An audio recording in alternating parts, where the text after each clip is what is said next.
So there's this amazing channel out here that I've been subscribed to for a long time now. It's called Taylor the Fiend. And just recently, Taylor discovered the existence of what YouTube deems protected groups within their platform. And who exactly are these protected groups? Well, this may be a little bit of a hard pill for a lot of people to swallow, but these protected groups consist of everyone on the face of the earth except for one very specific group. And that group, that demographic, is the heterosexual white man. You got to understand, all non-whites are automatically part of a protected group. Okay. All women, including white women, are automatically in a protected group. Okay. All non-hetero, non-binary individuals, including whites, are automatically part of a protected group. And it's just fine. It's totally fine. But it's funny how nobody wants to call this all out for exactly what it really is. And just as Taylor says in another recent video of his, and I'm of course paraphrasing here, I thought we were all supposed to be equals. So why is there one particular group being singled out and given a very different set of rules to follow? Why is there one group who has been specifically deemed unworthy of any kind of protection? Doesn't that idea suggest that it's actually okay for everyone else to berate and attack that one specific group just for the color of their skin and just for their sexual orientation? Yeah, it does.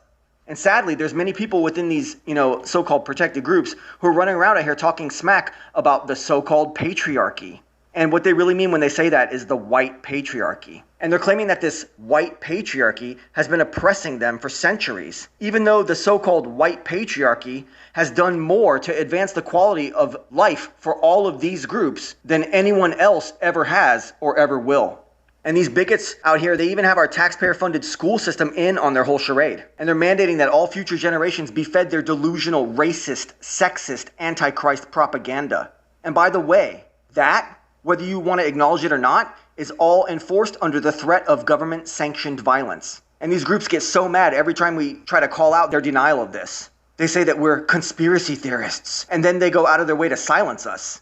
And when they silence us, it does nothing but prove that we as a group have been targeted and that we as a group are the legitimate victims of their outright tyrannical bigotry. And then they'll say, if you think you're so much better, why don't you just use your awesomeness and your privilege to defeat your oppressors? But by asking that question, they're actually inferring that they believe my group must actually be superior to them. Now that sounds like a them problem, if you ask me. We all know that there's a whole bunch of government-sanctioned institutions like the ones I'm talking about that are set in place whose sole purpose it is to silence and oppress my demographic exclusively. Hence the very existence of protected groups and the existence of one specifically non-protected group. Do you get it? So I got to ask you this before you try to flag the video. Can calling out the world's hatred of my group really be deemed hate speech? I don't think so.